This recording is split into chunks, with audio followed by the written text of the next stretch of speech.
What's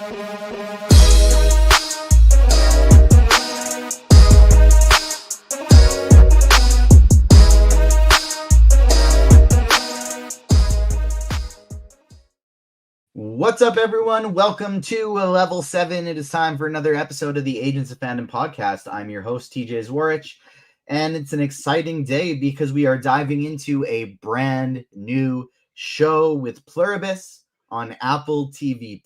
Apple TV, no plus. They got rid of the plus. Get Apple that TV plus now. Just Apple TV. No, but my name is TJ Zwarich. Joining me today is my good friend and co-host, often co-host, not always co-host, but usual sometimes, part-time co-host on your screens, full-time co-host in your hearts. Sean Mott, Metalcore Nerds. How you doing, my friend? I'm doing good, man. Very excited to talk about the show with you. I can't even talk. What does it matter? I don't know. I just found it so funny that I don't even know if the show was on your radar, but I was like, you should watch this show. And then as soon as you started watching, you're like, we need a podcast about this. It was like an instant. And I was like, okay, here we go. Awesome. 100%. Like, this was, you told me, creators of Breaking Bad, creator of Better Call Saul, you told me similar tone and vibes to Severance. And then I was obviously editing your review. You can find your full review of Pluribus up on agentsoffandom.com. And I was like, okay, this looks interesting. I'll check it out. Then after watching the first episode, I was like, yeah, damn it. Like, we got to talk about this show. This 100% feels like the Severance kind of vibe of like each week people are going to be watching this being like, what the hell is going on? And yep. I definitely think it would be wise to provide a place where we can chat about it. So if you want to chat about it with us, come hang out. Maybe not every week, but probably every 2 weeks we will go live talking about Pluribus. We'll make sure we let you know on socials when it's going to be at Agents Fandom on TikTok and Twitter, Agents of Fandom everywhere else.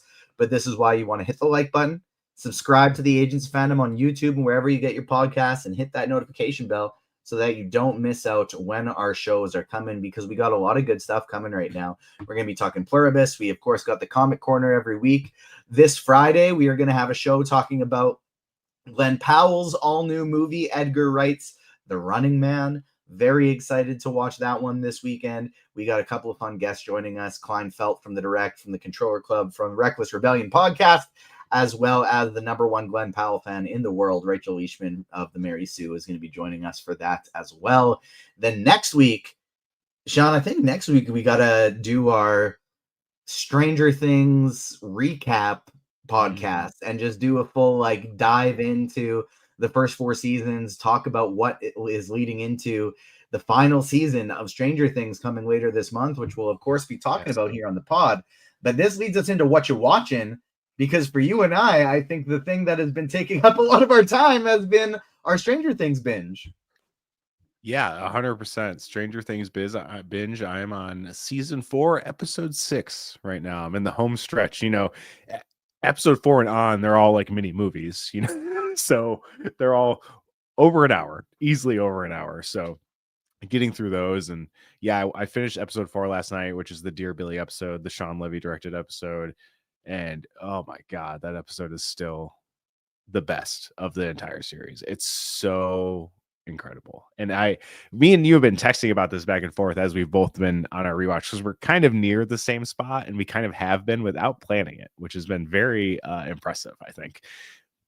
But I guess, and I think this is a problem with a lot of media we intake today, is that people look at TV and they look at it season by season, which of course you can and you should to a certain extent, but a season is a piece of the overall story these creators are trying to tell.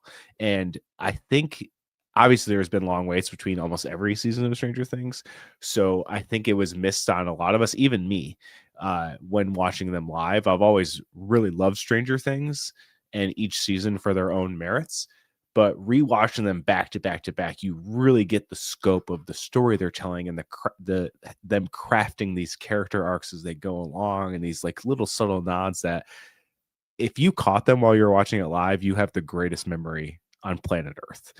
Because there are some I'm like, I did not even remember that at all, and it's making me appreciate the show even more than I already did, which that has been really cool. And I have gone to the theaters a few times in the past couple weeks. I went and saw Predator Badlands, which I think is awesome. If you want a really wild ride and a good read, you can go to my reaction on Facebook, and it's a journey there. Not a very good one, but it's a journey. I really like Predator Badlands. A lot of people share the same sentiment. I think a small, very vocal minority share an opposite sentiment. I think some of them actually haven't even seen the movie. They just decided they hated it because it's PG-13. But guess what? There's a decapitation scene in the first like 5 minutes of the movie. You do not need to worry about that rating. There's just no humans in the movie. That's why, which is crazy because they do some of the most like brutal, disgusting stuff. But since there's no red blood, PG-13. It's actually pretty wild what they pull off in this movie, and it's PG-13. I think if no one knew that and went into it, no one would have second guessed it being PG-13 at all. Dan Trachtenberg, he's doing some really cool stuff with Predator. Obviously, I reviewed Killers of Killers for Agents of Fandom. Prey is awesome, and I think he's really building to something insanely special with the franchise. And this is easily the best Predator and Alien combination movie there's ever been. I know it's a low bar because the AVP movies are terrible, but it was really cool how he merged the two worlds together in a cohesive way that felt earned and awesome. And then I went and saw Frankenstein, Guillermo del Toro's Frankenstein. Beautiful movie. Obviously very emotional. And I got some heat for this too. The movie felt really long. It's only 2.5 hours. It's really not that long. And I love long movies. Some people are like, oh, some people just, and I hate when people use the term slow. And I guess I'm falling victim to my own criticism here because I feel like some of this movie could have been picked up a little bit and it would have had the same exact outcome because it takes its time with some things, which is fine. It's a gorgeous movie, amazingly beautiful to look at. And Jacob Elordi is getting a lot of praise as the creature, as he should. He is incredible. Probably, I know he's kind of like a rising star. He isn't like a A-lister name, like a Glenn Powell that you mentioned earlier or anything like that. That's like was on the rise and now is like being in all these things. But I think he's definitely getting there.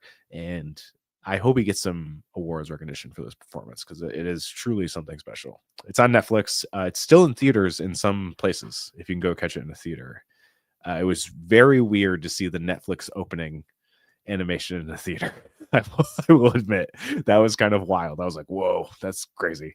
And they did a little custom Frankenstein like they do with Stranger Things and a bunch of their other bigger stuff. They have like a custom added to the beginning of it. They have that too. And I just thought it was cool but jarring to see a Netflix logo on my theater screens. But yeah, as far as TV, it's been Stranger Things 24/7 for me pretty much. I'm going to be watching Frankenstein basically right when we get off this podcast. I've talked about it on the show sometimes that I'm do a fantasy football show every Wednesday night, and we conclude it with whichever one of us won the tournament from the week before. They get to pick a movie and we review it. Last week's movie was Frankenstein, and so I'm going to be watching that right after this and then talking about it over on that show later. But in terms of that Netflix opening, I'll be watching Frankenstein at home, but one Netflix movie I do plan on seeing in theaters in the next couple of weeks is Wake Up Dead Man, a Knives Out mystery. Another one we will be covering here on the podcast. In terms of TV, I've only been watching Stranger Things and Pluribus. I think I was a little ahead of you on Stranger Things, and which was I felt like was a good pace because you remembered the series better than I did. And so I could have something come up and I'd text you about it, and I didn't feel like I was spoiling anything. I could go to you, and I'm just sitting there like, oh my God, I forgot this very obvious thing about the season happened. And it's been a really fun rewatch, though. I'm really enjoying it. I kind of fell behind this weekend as football stuff came up on Sunday. I was watching Pluribus throughout the weekend as well. But after Frankenstein, that'll be back on my priority list to start catching up on. And then we will, of course, do, in addition to our Stranger Things breakdowns when season 5 comes up, we'll do a recap as well. So if you're rewatching or you're not rewatching and you want to remember what the hell happened because it's years and years and years between seasons, join us for the recap episode. We will break it all down. We will get some theories in. We'll have a good time. In terms of movies I've been watching, I watched, finally, I was a little late on this one, the Thursday Murder Club with Pierce Brosnan Oh. and Helen Mirren, and it was really fun. Like, it's not a great movie by anything. There's aspects of the mystery that are kind of whatever, but the acting is really good, and it's revealed what Helen Mirren's character does later in the movie and like what her past is. But it's pretty obvious when it comes up. Like, it's something everybody sees coming, I think. But if you want to pretend, you can kind of pretend that this is Helen Mirren's character from the Fast and the Furious franchise. And it just works really, really well. Like, you can pretend she is that same person from Fast and the Furious, and now she's just hanging out in a retirement home solving some murders. And it works really, really well. And I thought it was a pretty fun, silly movie. But before we dive into, there's nothing else really I think that I've been watching that I feel the need to cover throughout there. There was one other. House of Dynamite on Netflix I watched as well. I did watch that. I feel like you had a similar thought if I'm remembering your reaction correctly, and that was, it's not like, if you're going into it expecting like a typical 3-act story movie, you're probably not going to like it. It's not that, right? Like, it is very much not that. It is in that sense, it is not a good movie, but it's a very interesting project. It's a very interesting project where it's like a looking glass approach to 3 different perspectives on a very specific period of time of something that is happening. And it is terrifying. It is interesting, but it's definitely not like a, wow, great movie, can't wait to watch that again. No, it's I liked it a lot, but it's also like it does the weapons thing where the 3 perspectives are told like in order, so you kind of see the events of the same thing happen just from 3 different perspectives. I love the ending. And here's and here's how it concludes. That weapon gives you. Oh yeah. Fair. I love the ending though. I think that's so ballsy. I love that ending. That makes it so much worse to me. And I can understand why people don't like the ending, because it does leave it very ambiguous and like up to the viewers kind of perspective and discretion of, I think I know what happened. At least, I mean, and I think that's the point, is that you're supposed to kind of make a decision of what happened, but it's pretty dark. It's a pretty bleak ending. It's dark, it's bleak. The thing that actually I found the most jarring of the movie was that the first viewpoint of those 17 minutes of what's going down was by far the most interesting to me. Like, the Rebecca Ferguson stuff, actually, that was by far the most interesting and intense look at the situation. That everything after that just felt like the same thing, but not quite as good. And so that's kind of it started so hot and then just kind of consistently went downward for me. But still something I would recommend people watch. Like, it's not something I have any interest in watching again, but it's something that I would definitely recommend people watch for the first time. Before we talk about Pluribus, though, which, has in some sense some similar types of vibes as a House of Dynamite with, just world-ending dynamics. I do want to ask you, though, but I want to play a little game before we dive into Pluribus. And if you had to build, 2 parts of this game. First part of the game, if we were to recommend somebody who has never purchased the streaming service, they just got their very first smart TV, and they want to catch up on some TV from the last decade TV and movies from the last decade, because they haven't watched much. They've been tree planting for 10 years, and they want to catch up on pop culture, movies, and TV shows. Tree planting. What are the 3 streaming services that you would recommend somebody get, and why? That's 10 years of movies. The first 2 are easily HBO Max and Apple TV. Apple TV, the original content, no one is beating them right now. They're the top. They are the new HBO. I firmly agree in that. Their movies, they have like 2 good movies, and the rest are pretty awful. So they're doing work in that department, I guess. And the thing that's hard is they don't have a library. All their library is their stuff. They don't have like this crazy depth like an HBO Max has, like a Netflix has, like a Disney Plus has. And that's like the last two are so hard because if I do Disney Plus and it's Disney Plus with Hulu, I might put that over Netflix, but then it's hard because Netflix has so much stuff too, and they usually get licensed stuff from other people because the streaming wars went one way and they're definitely going the opposite the other way at this point.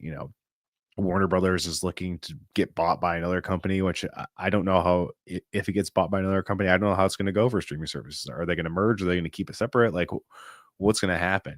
We kind of saw it with Disney Plus and Hulu. They were separate things forever, and now they're merging into one thing. Eventually, Hulu will not exist. Hulu programming will exist. It will just exist on Disney Plus. And I think that was like a thing that people got confused about once HBO Max became a thing, because there's still HBO branded content, and there's also a ton of other stuff that's like HBO Max originals or whatever, like Adult Swim is on there, everything like that. So it's like a weird branding confusing thing if you're not like really ingrained in this stuff and like are a super nerd about it.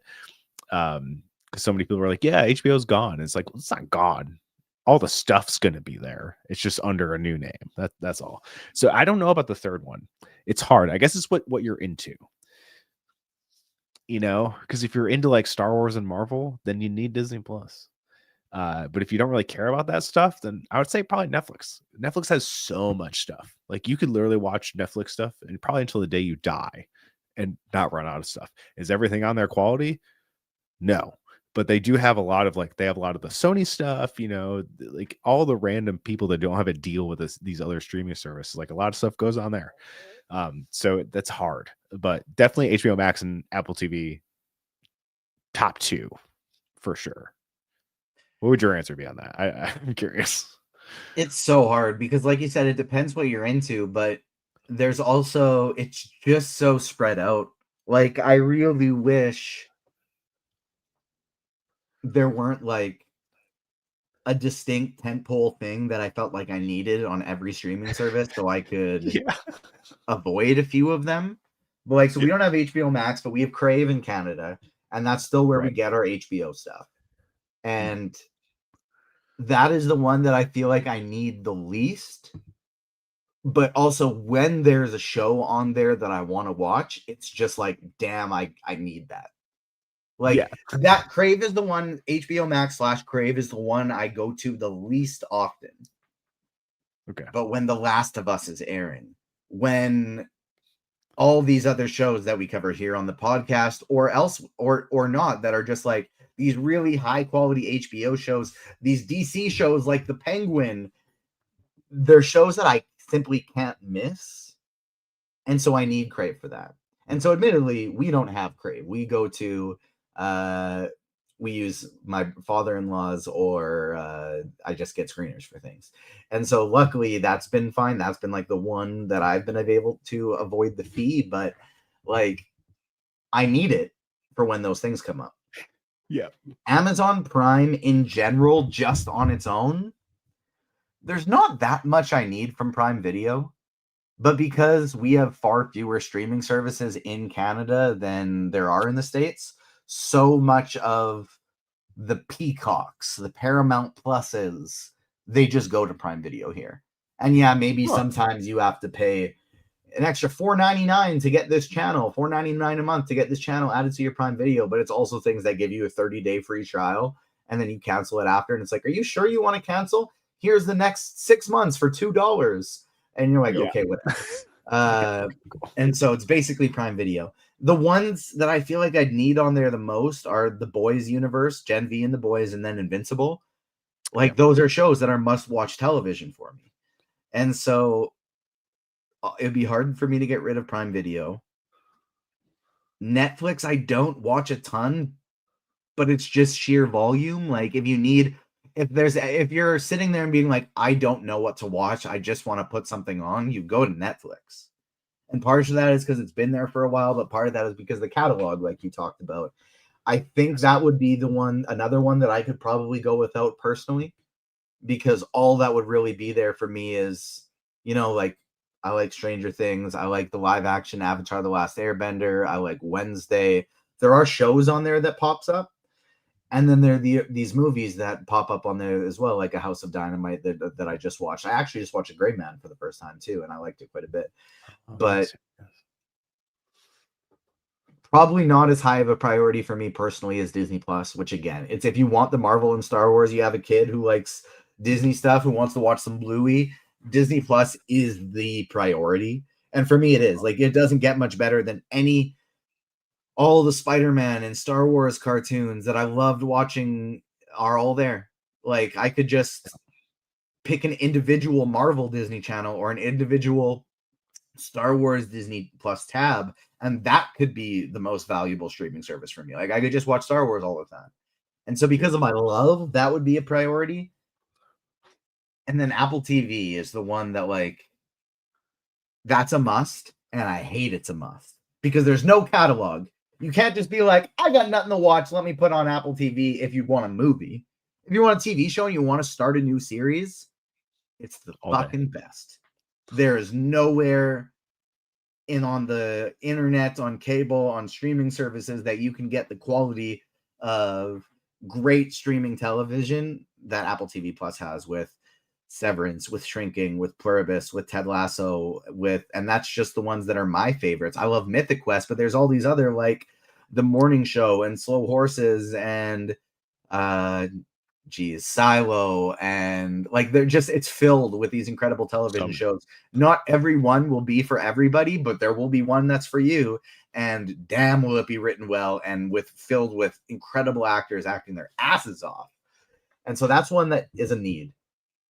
But I sure wish they would have a bigger catalog, or would start up in their movie game, because I don't think I've seen a single must-watch movie on Apple TV. There's been a couple that are fine, but there's none that are like, wow, you got to get Apple TV to watch this movie. I think my favorite Apple TV movie is probably Tetris, and that was like one of the first ones. There's only two that are must-watch, and one's not even on there yet. One is F1 from this year because it's an Apple movie. Yeah, I don't think it's on there yet, but if you haven't watched that movie, once it goes on there, definitely watch it, because that movie is... I haven't seen Killers of the Flower Moon either. Don't bother. It's way too long and not that good. That's one that's on there. I don't think that movie's that good either. And then Coda. Coda won Best Picture a few years ago, and it was a straight to Apple TV Plus movie. It's a very emotional, like, personable movie. That movie is beautiful. If you have not watched that movie, go watch that movie. But those are the only two Apple TV Plus movies I'm like, those are great movies. The rest are like either forgettable or just bad. It's like no in between there. So the next big thing on Apple TV is Pluribus. It's created by Vince Gilligan.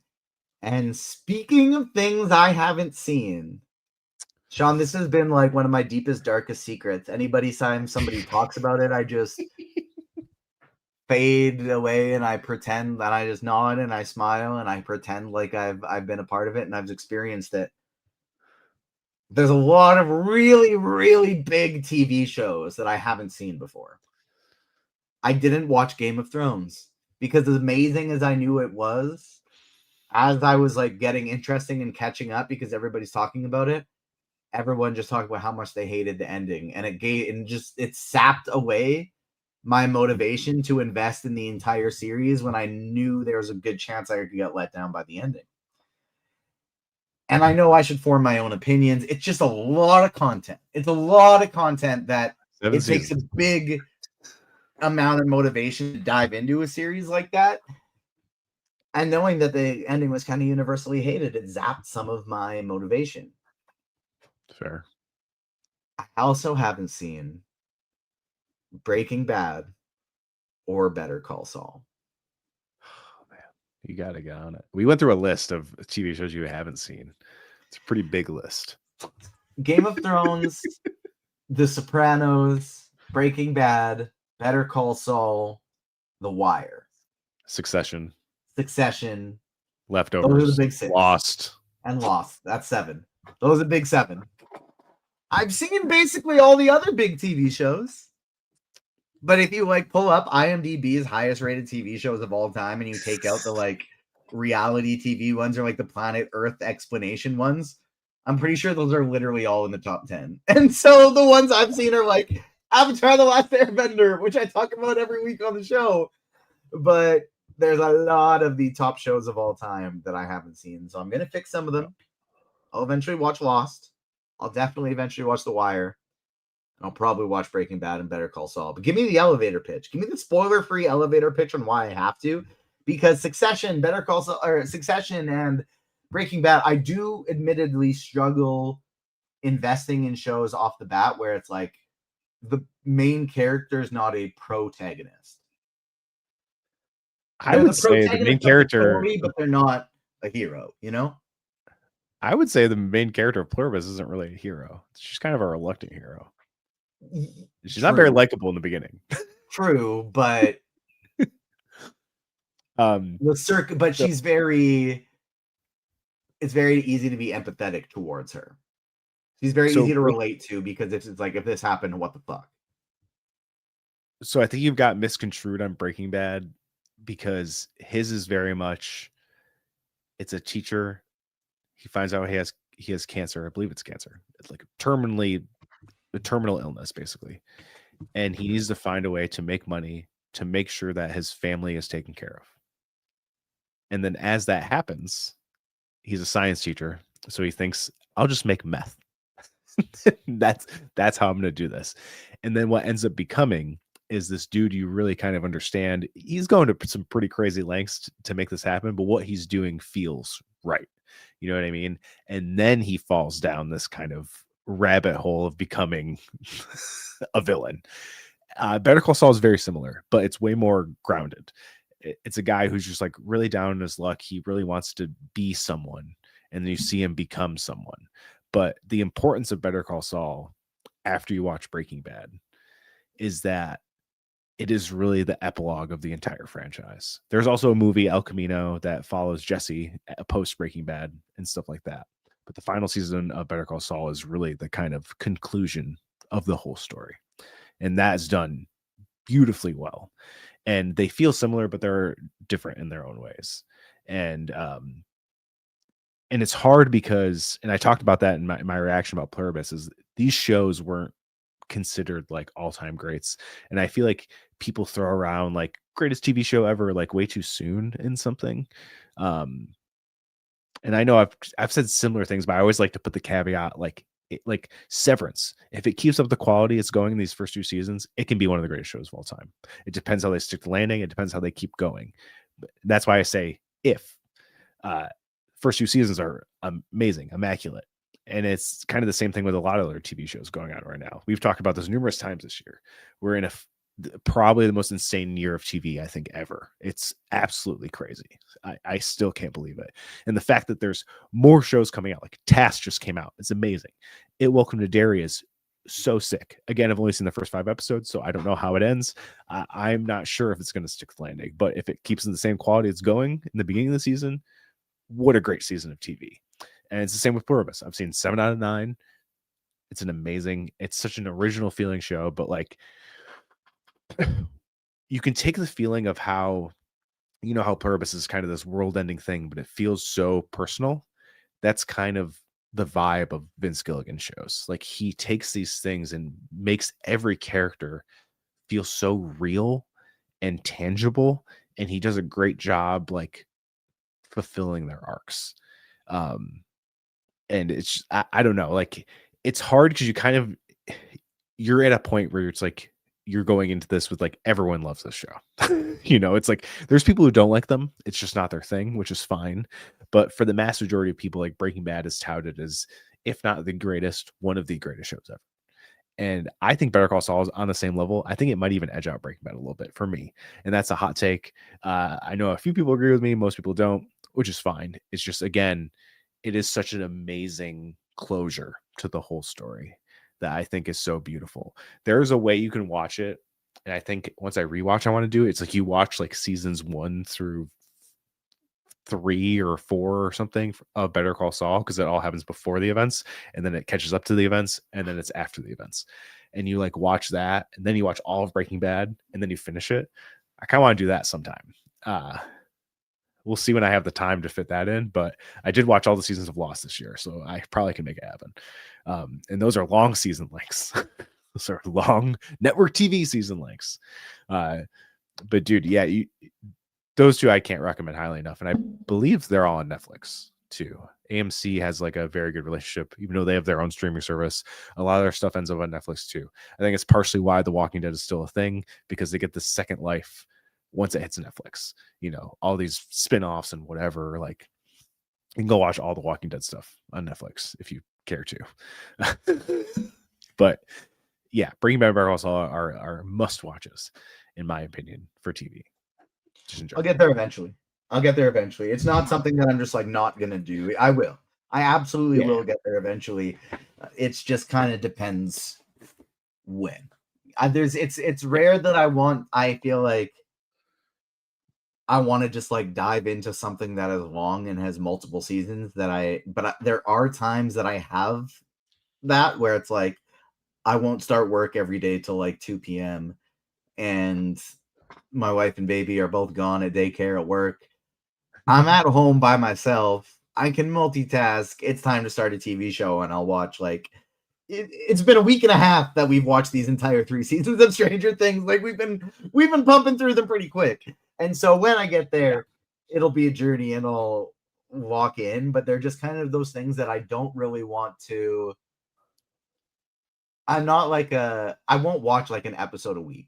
You know what I mean? Like I want to binge or I want to be out on it. And so once I have the time, once I have the energy, I'll do the full binge.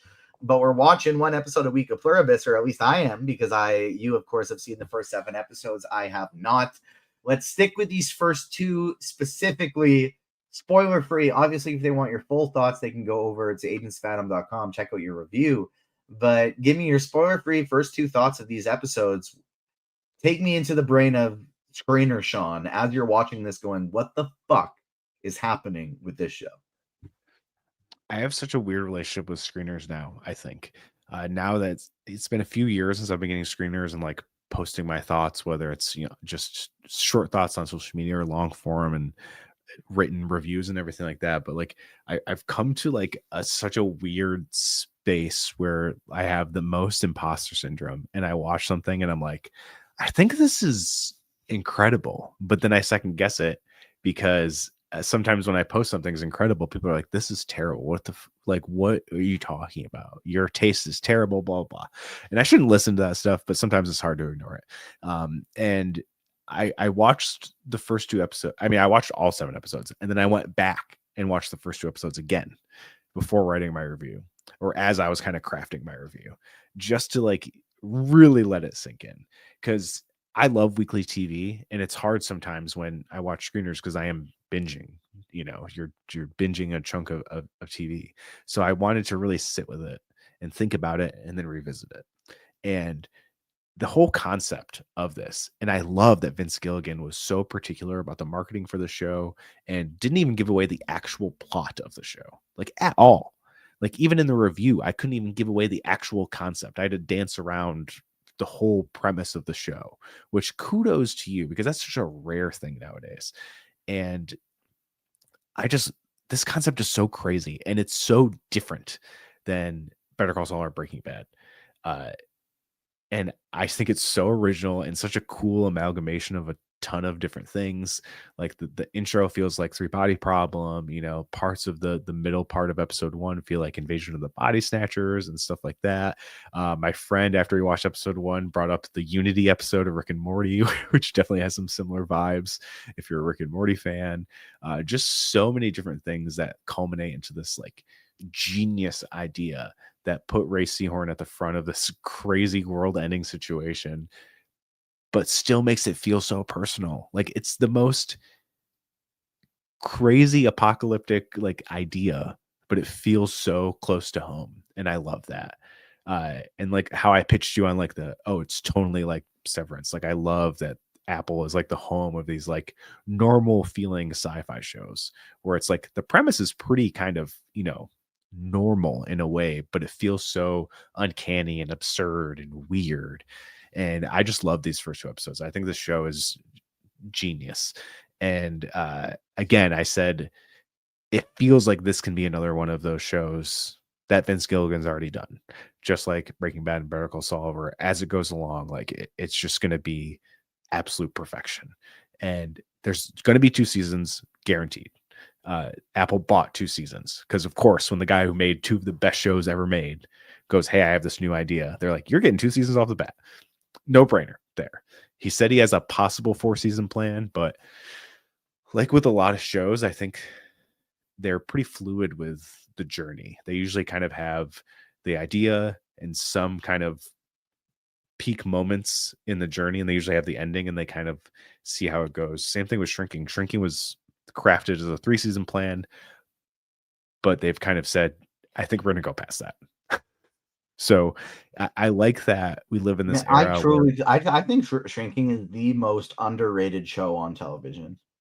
I don't would understand agree. how it hasn't been cleaning up at the Emmys. I know it's gotten some noms, but I think it should be absolutely cleaning up. To me, it's even like, I know same writers as Ted Lasso. To me, it's a better show. I think it's even better than Ted Lasso. I agree. I think it's better than Ted Lasso too. Ted Lasso got the shine, which it should. I think Ted Lasso is incredible. I adore Ted Lasso. It was wonderful. It made me laugh and made me cry. But Shrinking is just, it's more refined. God, it's perfect. Yeah, it's far more refined. And maybe I love Jason Sudeikis, but seeing Jason Segel on TV again is such an incredible thing. And he's doing some of his best work he's ever done. And Harrison Ford, like I have one of my friends who I've had on my podcast many a times, and we can get into very heated debates about pop culture stuff. You've never had me, by the way. And wait, what? You've never had me on, by the way. I have an idea for you actually for the end of the year. Oh, hell yeah. Later. Okay. But friends back on. Yeah, so we'll have very heated debates, and I go, "Dude, have you watched Shrinking?" I think we were talking about Harrison Ford, and I was like, "Shrinking is the best work he's ever done." And he's like, "Oh, okay, yeah, Indiana Jones and Han Solo, and his best work's on this Apple TV comedy drama. Get out of here!" And then months later, he texts me. He's like, "You were right."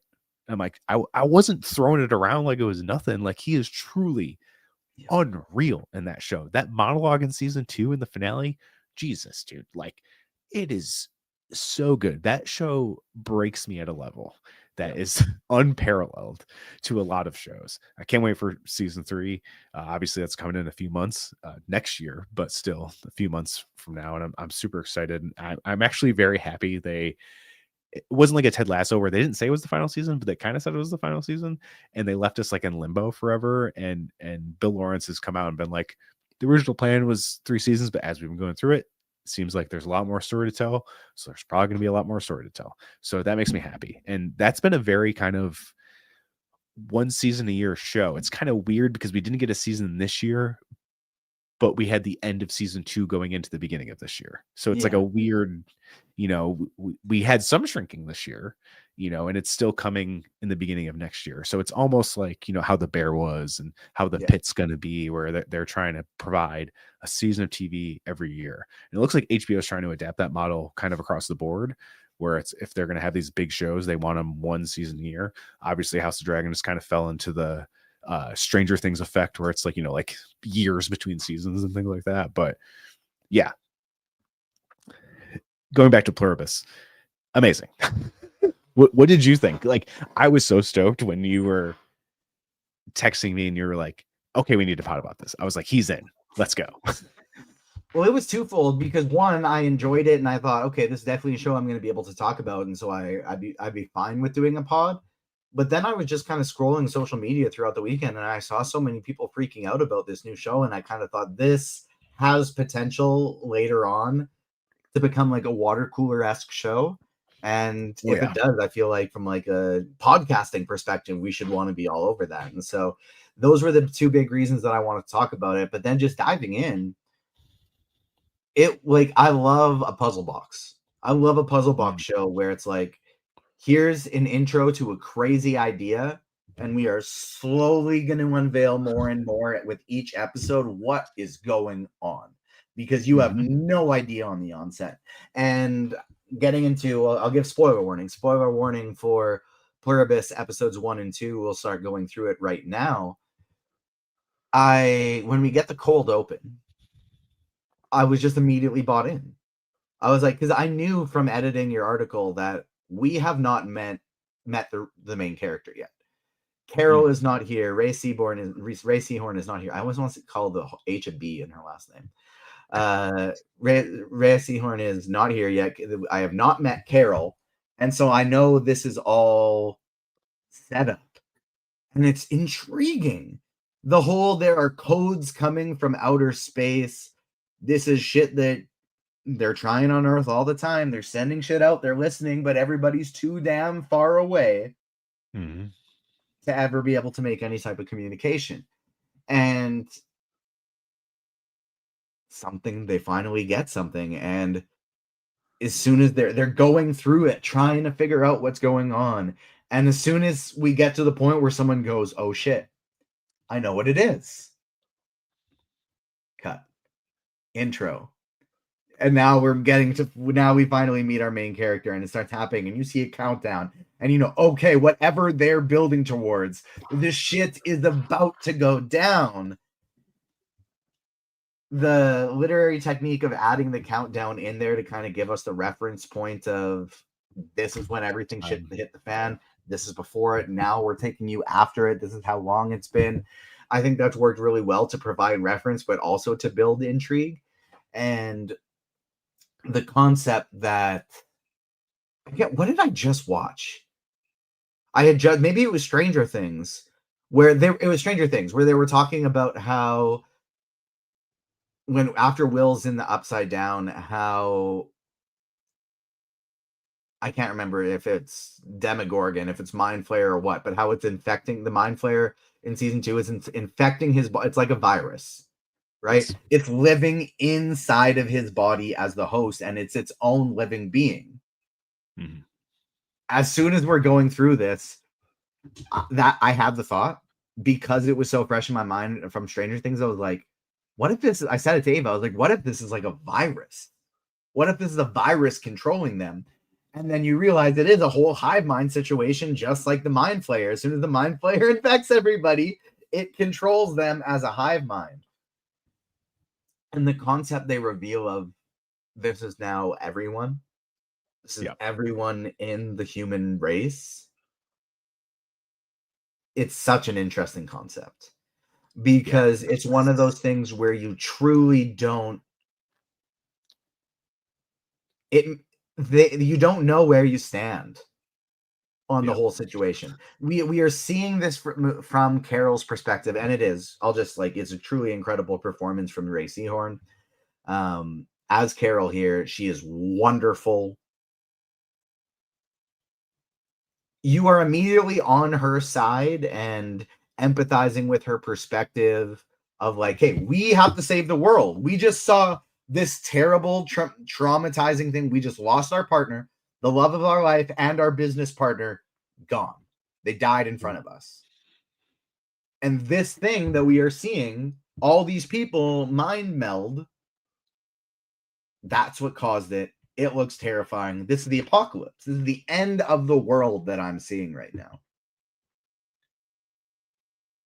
But then it leads you into episode 2, and you see these other people's perspectives of like, okay, yes, this isn't, they're fully in denial, right? Where it's like, these are still my loved ones. They're in denial of how they're handling it. But you still understand the perspective of, okay, well, this isn't only my kid, but my kid's still there. Yes. Like, I see them, I feel them, and their brain is still in there. And maybe everybody else's too, but that does still include the memories, the thoughts, the feelings of the person that I love, who is right here. And when you add the perspective of like, hey, there's no more hunger, there's no more famine, there's no more genocide, there's no more war. You begin to understand these perspectives, even with that kind of uncanny feeling of, no, but this still isn't right. What about free will? What about all of these things, which you see begin to be explored at the end of episode 2, where I don't remember what's Carol's chaperone's name. Zosha. Pirate Lady. Yeah. Raban. Pirate Lady, Raban. But when Zosha is, you can see in her face that she does not want to go with that other dude. And you begin to see like, well, wait, Does Zosha have her own thoughts and feelings as well? Are those still controlled? Yeah. I And don't know. and then you begin to all of those thoughts that begin to enter your mind of like, okay, all these other people that are meeting Carol, maybe they actually have a little bit of a point. I don't buy into their perspectives fully, but maybe, but I understand it because they don't want to give up on their loved ones that are right there. They didn't have the hard cutoff like Carol did where she lost her loved one. Theirs are still they're still looking at the living, breathing versions of theirs, whether or not that's still them or not. So I get it. But then these different perspectives start entering your brain when they're talking about them and they say, hey, but there's no war. Hey, but there's no more hunger. Hey, everybody's happy. Talk to them, ask them these questions. They think it's great. You start to believe it right up until you see Zosha go like, give the look to Carol of like, please don't let him take me. Please don't make me go with him. I can't say no, but you can. Please do it for me. It takes you all the way back to what the fuck is going on. What is this virus being controlling them? And I don't agree with it. I'm back team Carol 100%. You dropped me to 93%. Now I'm back on 100%. It's such a moral dilemma that I love that the show does, because I think the thing that kind of keeps you like seesawing is that you see all this destruction happening at once, and then you see the hive mind go to fix it immediately. You're like, wait, what? And that's like such an against type, like apocalypse type thing. Like we've all seen, we've seen The Last of Us, we've seen whatever, you see the inciting incident and everything just goes to shit, and then it just gets worse. But this goes to shit, and then they go to fix it. You're like, wait, what a second. And then again in episode 2, like you said, they're like, what's so wrong with this? And all the others that are like Carol that aren't affected by this virus yet, or I think they said it's not a virus, but it's kind of like a virus. They haven't really extrapolated on what exactly it is. And them being like, yeah, like, look how Sorry, great I'm that is. gonna And hear. I'll chime in just so, since I haven't seen anything further and you have to navigate like what can I say, what can't I? What they've said so far is it acts similarly to a virus, but it's more so the full unlocking of the human consciousness together. And it's cool to see kind of the human race sort of work together, kind of like how it should always, pooling all your knowledge, pooling all these resources for the greater good. A lot of people, have compared this to like AI, which I know Vince Gilligan has been speaking out against AI, but I don't think this series is directly an anti-AI thing, even though obviously that can be compared to it. I think it's more of just a lot of media and stuff like that kind of drive us to think monolithically and divide us in a certain way. And I think this show is kind of explaining that and explaining humanity. And it's obviously like a very big microscope on grief. Carol obviously begins the show losing her partner, and she kind of goes through the stages of grief throughout the series. And that's not a spoiler. That's kind of an obvious thing you can see that's going to happen. You see Racy Horn act like pretty much any type of emotion. You will see it in this show, and it's truly incredible. And I believe Vince said that the truck scene was inspired by The Last of Us. Obviously, the video game made it into the show, but more so the video game scene. And you can see how it definitely feels like that. And I guess there's like new technology they used, where there's like an LED, kind of like a volume, but it's like a mini volume where it shines the lights, so you get like the right like effective light on her face as she's driving through this environment, which I think is really cool. I think it's an Apple TV thing. I think they just like have so much money and technology that they have all these new things. I don't know. I could just be extrapolating there. I have no idea. Carlos did make a good point. If you can't choose to be decent, isn't truly decent. I don't know. They kind of are choosing to be decent though, as a hive mind, I guess, because their whole premise is to like become as a one. whole, right? But not an Yeah. individual. Yeah, it's very interesting, and it's really mucky in trying to like, is it right? Is it not right? I don't know. The fact that they can't hurt anything is very interesting, but they still have infected like who knows how many different species. because obviously it started with rats and then kind of, went to humans and everything like that. So it's I wonder if they'll kind of explore that, like how this has affected other species, if they affect other planets. Like, no idea how crazy and how big the show can get. And that's another thing that's very exciting about it, is how it can do that. But seeing kind of both, like all the ends of the spectrum, where Carol thinks she's crazy. She's like, I'm the only one who wants to save humanity. Everyone else is, she doesn't, like you said, she doesn't have that familial attachment anymore. And it has to be so heartbreaking to find out that her loved one is, before she passed, all of her memories and experiences became a part of this hive mind. She is still there, but she's still so against it, because she's like, and that's the hard thing. I think it's another thing about the whole grief thing. It's like, regardless if she saves the world or not, Helen is still gone. You're never going to get her back. And I feel like that is, might be what this is building to, because obviously, like, her and Zosha's kind of relationship is going to be such a central factor of this show. And I feel like a big decision, it's going to be kind of like a Mark and Helly situation, where it's like you're choosing between the evil and love, and you have to make a choice. And I don't know how it's going to go. It's hard because she's already like isolated herself, even against the people who are just like her. She didn't even include the non-English speaking people. She's just like, nope, don't even invite them. Don't care. When you have like these crazy, like anyone can translate anything for you. You know what I mean? They even say that. So like, that's on that perspective, I get it, in the sense that I would want to talk to people without having the hive mind there. Right. Yeah. But sure. I would still, like, I would have asked in advance, like, are of this group, are there people who could translate for the other ones? Because I don't want you to do it. Like, that's what I would have wanted, as many people included as possible that I could find a way to communicate with that weren't the hive mind people. And so even if that means, like, get us a little Duolingo owl in there, you know what I mean? Like, just bring in everybody then. Give us Google Translate. Give us Google Translate. But there's no internet anymore, Carlos. That's the thing, right? Like, he says, yeah, I can put messages in Google Translate, but then Google knows what I need translated.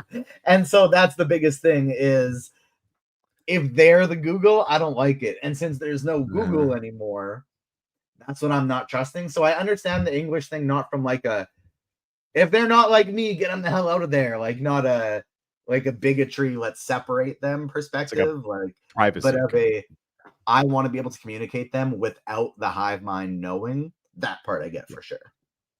Yeah. It's hard, but like I love what this series raises as far as questions. It's so interesting. And it feels it's crazy how many shows and, like, I guess movies too have come out and they feel so fresh and new. And I feel like that's so crazy, because I feel like a few years ago, no one was saying that. No one was saying like, oh, this feels like something I've never seen before. But like, I truly feel like this show, and I think the same with Severance, like they both feel like such original, like groundbreaking shows. They just like feel so new and fresh, even though they're kind of placated on similar ideas or similar themes or similar shows. It's just so cool to see. And I know Vince Gilligan started on like the X-Files and stuff like that. So this is kind of like a return to form for him, kind of going back into the sci-fi supernatural kind of stuff. But again, it's cool to see him take such a big swing after being the shepherd of two of the biggest shows ever. And it only took him 3 years in between the end of Breaking or Better Call Saul to this, which may seem like forever, but it's not that long. That's a lot of output. To start writing something like, yeah, this idea had to be percolating in his head for a while. I think he said he's been working on it for like 10 years or something. I think. Yeah, like that makes sense. Because like 3 years is enough to literally begin a script, sell the script, start production, start filming, and actually making it. So like that, the idea had to be like very, very crafted before that, because that is a really quick turnaround. I did see a really cool, because I've heard that using anything with planes is like very expensive. And like season 2 has a lot of plane stuff. Like a lot of plane stuff. Episode 2. Yeah, episode 2 has a lot of plane stuff. And I saw an image of they recreated like just kind of the door of Air Force One, and the rest was VFX. And you there's no way anyone could tell. It looks so good. Yeah, It it looks does look really good. flawless. So just little stuff like that. I'm like, damn, that's so cool. I It's love like that. there are so many interesting parts of this, of not only the questions that the show asks, but how you react to them within yourself. Of like, you know, in America more than Canada, but it still affects us here too, because like we are still a capitalistic society, even though we have more socialist benefits here with the healthcare and things like that. There are still lots of, it's still a capitalistic society. Yeah. We are above all else consumers, or that's what the people with money want us to be. That's what the corporations want us to be, right? That's what we're being trained to be. And so when he pulls up in Air Force One, and it was just like, well, he asked first, my mind started fucking racing. It was like, what do I need to get? Like, what do I need to get my hands on for this? If we're gonna be, if I'm, am I on these people's team? Am I gonna be against them? Like, what should I accumulate? Where do I want to live? What castle should I go to? Like, the consumer, I want this part of my brain started running wild at that moment. And then it took me like a couple seconds to return back to like, what an interesting concept. What an interesting concept of the very first person you meet after Carol isn't this person who wants to find out all the details, who wants to reverse everything that has happened. It's the world now belongs to me. Let me reap the spoils of what everyone has ever had. I can now have it. Yeah. But And what I does think, that mean if there's no one to share it with? yeah. And I think that was the whole, I think I was trying to get at that earlier of how you have like the two polar opposites and, you know, like Carol's one, and then Diabate is like the other, where he's like, yeah, I'm going to Vegas. I'm getting Elvis's suite, you know, and I'm going to have the time of my life with all of these creatures who will do anything I say, give me anything I want. And even the kind of like dinner scene or whatever, where they all got like a meal crafted to their certain liking, and it's all these like amazing looking meals and everything like that. It's like, and after Carol sees that, you're like, huh, is she going to partake in any of this, or is she going to be totally against it? Like, how is she going to navigate this situation? And then the whole thing of her negative emotions affecting them and totally like turning them off. But she knows that she can affect them. But when she does, she knows it comes at a great cost. I can't remember the number of like something like she killed like, like millions of people. And she's like, then she has to live with that. Again, it's like not entirely her fault, but it is her fault. Like, as a human, you're going to feel to blame regardless of not you, if you had known or not known, whatever. Like, you know, you're gonna feel guilt for that as long as you have feelings and empathy. You know what I mean?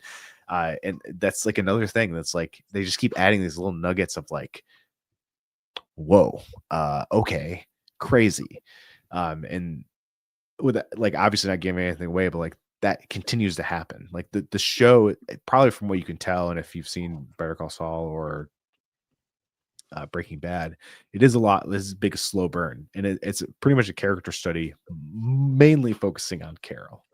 It is really her story and her perspective. But as it takes you through, you find more info as each episode goes on, and it's just a very interesting, intriguing premise and story as it continues to go. And that was exactly what I said as soon as I started watching it. I was like, I think this is going to be a Severance level, like water cooler type show, where like each week people are like, what does this mean? What does this add? Like, what comes next? Like, do you have any theories of what you think is going to happen? I'm still in question mode, I think, and not quite in theory mode yet. The biggest, I think the closest thing to a theory that has been running around in my mind is just from Zorsha at the end of that episode, just kind of like looking as though she had her own feelings while she was part of the hive mind. It looked as though she was developing her own thoughts and feelings. If not thoughts, feelings of just like, ick, I don't want this. Please, I don't have my own autonomy. Please pull me out of it. Yeah. And so that made me think like maybe Carol will be able to, her emotions affect this hive mind so aggressively. Maybe Carol will be able to pull individual people out of it, not from, if intense emotions of hatred and anger make them all freeze up, maybe she's able to free them with intense emotions of love and happiness. Something like that. That's kind of where my mind went first in terms of a theory perspective. But like the other thing I want to touch on too is I think from a storytelling, there's such an interesting power dynamic in this show that is so completely original. Like we see, a chosen one story where a chosen one has a ton of power to rise up and fight whatever foe, the Empire, the Sauron, whatever it is, this all-powerful, all-encompassing, omnipotent feeling foe. There are lots of chosen one stories where like someone can rise up and fight that, right? But it is so weird to see right on episode 1 and 2 an all-powerful, omnipotent hive mind with every human on Earth, 6 billion, after however many, 11 million Carol killed the first time, who knows how many the second time. Let's say there's, and however many people died on of when it happened the first time. Let's say there's 5 to 6 million people, 5-6 billion people left. All of these people are a powerful hive in what you perceive as Carol perceives as against you. And you feel so powerless and you feel so like there's nothing you can do. But at the same time, you have this godlike ability to freeze the entirety of the planet, the entirety of the human race. That is so much power. It's not power she wants, but it is so much power that they undoubtedly fear. That this hive undoubtedly fears. Whether Carol wants that power or not, it's a very dark ability. It's very dark power, but it's something that the group that she views as her opposition directly fears. I think it's such an interesting power dynamic because to each other, they both feel like they pale in comparison to the other's abilities. You know what I mean? Both sides of this feel like they're stacked against the wall, stacked up like against the wall. And I find that so intriguing. Yeah. And it's kind of like the rules are placed against the hive mind that they can't make people do and they can't harm any people too. It gives Carol that opening for her determination to further of being like, I'm going to find a way to reverse this. And I don't care if I'm going to do it alone. I try to get help, whatever. I guess I'm alone and I'm just going to make this happen. And that is also an interesting concept because it's usually not like that. It's the determination is usually there, but it's like you kind of already have this opening in a way of to get to that point of to have that kind of gateway to be like, yes, I'm going to make this happen. I don't know how. I don't even know if it's possible, but I'm going to do everything I can to try and see that through for sure. Any other final thoughts for Pluribus episode 1 and 2, or shall we get out of here? I think get out of here.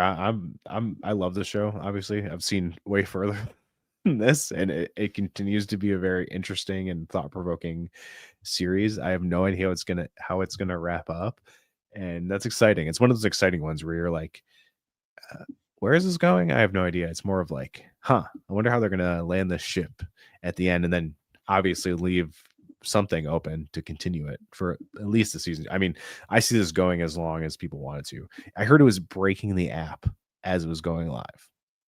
So that's incredible. I think people are loving this. I mean, it's the highest rated Rotten Tomatoes show of the year. 100% from critics. Pretty crazy. That's a wild show to get at 100% because it's like totally a premise that I feel like could throw people off, For sure. I mean, there's people talking about it, how they're like, I don't really like Carol. Like, I don't empathize with her. I don't like her. And I'm like, I guess that's fair. I did, because I mean, something so terrible happens to her. And I think the thing that's grabbed me the most about this show is that I don't think Carol's a bad person. I just think she didn't appreciate the life she had when she had it. Yeah. And then it was gone. She's like, fucked up, kind of, And I think that's like the basic premise of the like the main core of the show, is that to appreciate life as it's there in front of you. Obviously, there's times where you'll appreciate stuff more, but I feel like we all fall victim to this of not really appreciating what you have, like at the moment. Like the world's crazy. Messed up stuff's happening all the time, every day, everywhere.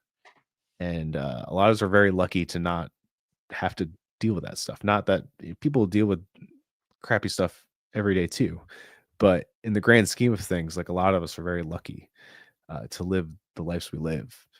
And I feel like a lot of people forget that. And I love that this show is kind of putting that at the center. I mean, it says a lot of things. There's a lot of things different people can take from it, for sure. But I think that's really the core and like inciting thought of the show, is that life's a beautiful thing, and you should not take it for granted ever.